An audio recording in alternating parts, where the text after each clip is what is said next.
There is a task sitting in the back of your mind right now. You know exactly what it is. And every single day you wake up, think about it for 3 seconds and then find a reason to do anything else. If you've been living like that, I need you to stop what you're doing and listen to every word of what I'm about to say. Because what I'm going to share with you in the next few minutes isn't another tip. It isn't another system you'll screenshot and forget. It is the truth about why your brain is working against you, and exactly how to turn it back into your greatest weapon. Most people spend their entire lives believing the same poisonous story, that they procrastinate because they're weak, because they lack discipline, because somewhere deep down they just don't want it badly enough. I'm here to destroy that story completely. Procrastination is not a character flaw. It is not laziness wearing a mask. It is a misfiring alarm system built into a brain that has never learned the difference between a predator and a deadline. Let me explain what is actually happening inside your skull every time you avoid something important. Deep inside your brain sits a tiny structure called the amygdala. It is ancient, it is fast, and its only mission, the one job it has carried since the first humans walked the earth, is to detect danger and keep you alive. For millions of years, that was a gift. But your amygdala has a fatal flaw. It cannot tell the difference between a threat that will kill you and a threat that will merely make you uncomfortable. To your amygdala, opening a blank document and staring at it feels exactly the same as facing something that could destroy you. The moment you think about that overdue project, that difficult phone call, that presentation you've been avoiding, your brain does not think this is uncomfortable. It thinks, this could end me. And so it fires an alarm. And your most evolved, rational thinking kicks in, not to help you, but to obey that alarm and build you the most convincing excuses you have ever heard. I don't have enough time to do this properly. I need to prepare more before I begin. I'll be in a better headspace tomorrow. These don't feel like fear. They feel like logic, but they are not. They are your brain running away from perceived danger and dressing the escape up in reasonable language. The first thing you must understand and burn into your identity is this. You are not avoiding the task because you don't care.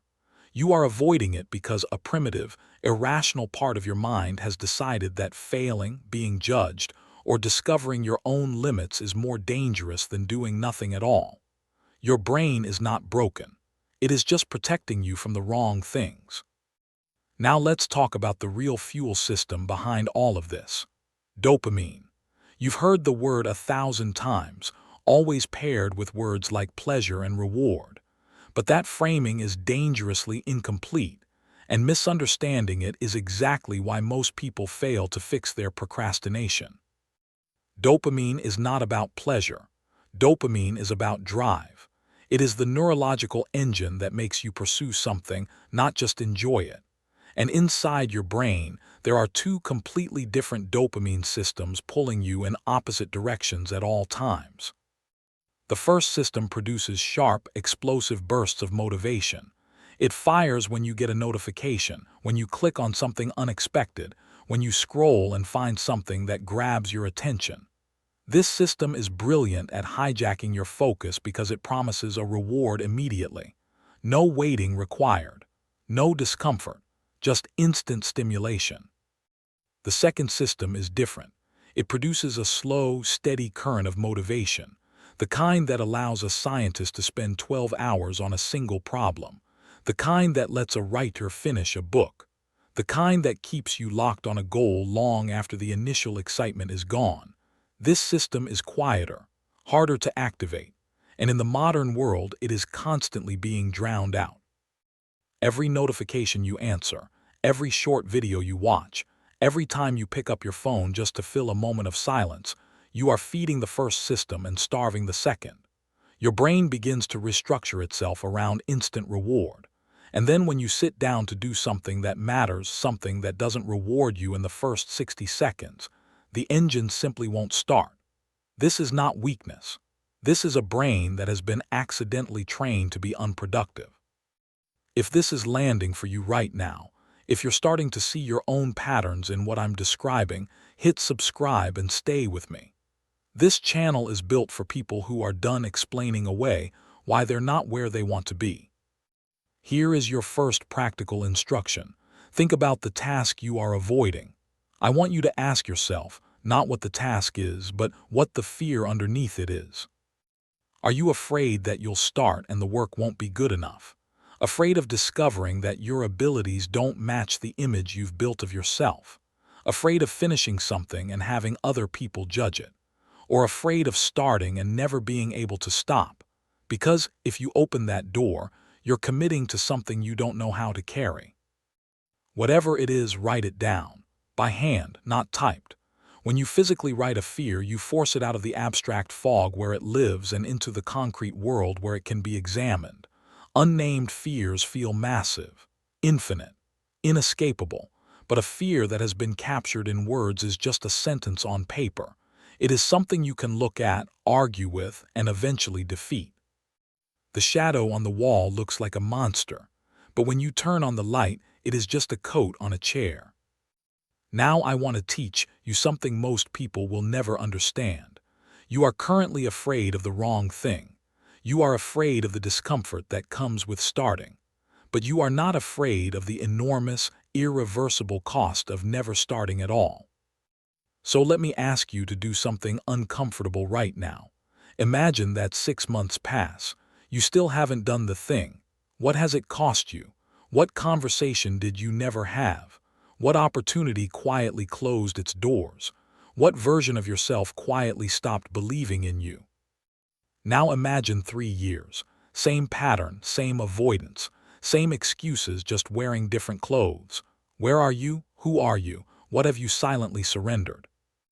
I am not asking you to torture yourself with this. I am asking you to complete the equation your brain has been leaving unfinished. Your brain is expert at calculating the pain of starting. It never calculates the pain of not starting. But that pain is real. It compounds quietly. It shows up as regret. And regret does not fade, it deepens. When you teach yourself to fear inaction more than action, something fundamental shifts. Starting becomes relief. Staying still becomes the threat. And the procrastination that once felt like safety begins to feel like exactly what it is, a slow, invisible damage. Let's talk about how you actually structure your days to work with your brain instead of against it. Your focused motivation system cannot compete with every distraction in your environment. You have to build a container that protects it. Here is what that looks like in practice. Every day, choose one task, not 5, not 3. 1. The task that, if you completed it and nothing else, would make the day count. Write it down. Your brain cannot sustain deep focus across multiple competing priorities at once. One clear target activates the right dopamine pathways. A scattered list paralyzes them. Give yourself a deadline that is tighter than you think you need. If your honest estimate is 4 hours, commit to 3. Controlled pressure is not the enemy of quality, it is often the engine of it. Distraction, not urgency, is what kills good work. Choose your reward before you begin. Not a habit you've already built, not scrolling your phone or watching something out of boredom. An earned pleasure, something you genuinely want and will only allow yourself after the work is done. When the brain knows a real reward is waiting, the focused motivation system fires harder. And remove every escape route. Phone in another room. Browser closed to everything that doesn't serve the task. Notifications silenced. Your brain will always take the path of least resistance, so your only job is to make that path lead to the work. There is a specific kind of procrastination that masquerades as high standards. It whispers things like, I need more time to do this properly. The conditions aren't ideal. I want to give this my best effort and right now I can't. This is perfectionism, and it is one of the most effective traps the avoidance system ever built. Perfectionism feels noble. It sounds like ambition, but underneath it, it is the same fear wearing more expensive clothes. Because if you never start, you can never fail. And if the conditions are never quite right, you never have to find out what you're actually capable of. The antidote is not trying harder. It is giving yourself explicit permission to produce something imperfect. Commit to 2 minutes of work with no expectation of quality, not great work, not inspired work, just work. Open the document. Write one bad sentence. Start the spreadsheet with one wrong number you'll fix later, because the real enemy was never the quality of the output. The real enemy was the inertia of not starting. Once you move, the perfectionism has nothing to grip. The task is already underway. And what began as 2 minutes almost always continues, because your brain hates leaving things unfinished far more than it hates doing things imperfectly. You cannot outthink a bad environment. No level of motivation, intention, or willpower will consistently win against a space designed to distract you. Your surroundings are not neutral. They are either pulling you toward your work or pulling you away from it, and the pull is constant. This means environment design is not optional. It is strategy. Your workspace should have one purpose. It should be clean, quiet, and stripped of anything that activates the wrong dopamine system. If your phone is within reach, it is a trap. If browser tabs are open, they are a trap. If your desk is buried under clutter, your mind is too. Increase the friction between you and your distractions. Put your phone in another room. Log out of every platform that isn't essential. Install blockers on anything your fingers find automatically. Make escaping the task harder than doing it. And make starting the task as frictionless as possible. Leave the document open. Set up the workspace the night before. Remove every unnecessary step between you and the first action. Your brain will always default to the easiest available option. You just have to make sure that option is the right one. If this is starting to reshape how you see your own patterns, tap like on this video.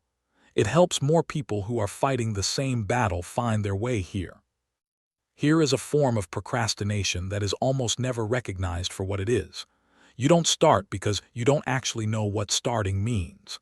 The task is too large, too undefined, too overwhelming in its totality to take a single step into. And so your brain stalls not out of fear, but out of genuine confusion about where the beginning even is. The solution is not motivation. It is clarity. And clarity comes from breaking the large and terrifying into the small and obvious. Not write the report, but open the file and write the first heading. Not get in shape, but put on your shoes and walk outside for 10 minutes. Not fix the relationship, but send one honest message. The action must be so small that your brain cannot argue with it. It must be so clear that there is no question about what doing it looks like. Once you take that smallest possible step, something activates. Your mind develops an internal tension around unfinished things, a low-grade urgency that keeps whispering continue. Starting, even badly and incompletely, creates its own momentum. You do not need to see the whole path.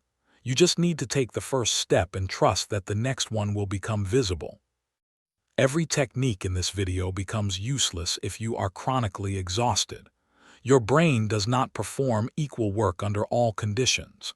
When you are depleted, it will default to whatever requires the least energy, and that is never your most important task. Sleep is not a luxury you earn by being productive. It is the non-negotiable foundation on which everything else is built. One night of poor sleep measurably impairs the prefrontal cortex, the exact region responsible for planning, decision-making, and overriding impulse. Without sleep, your rational brain is already fighting the procrastination battle at a severe disadvantage.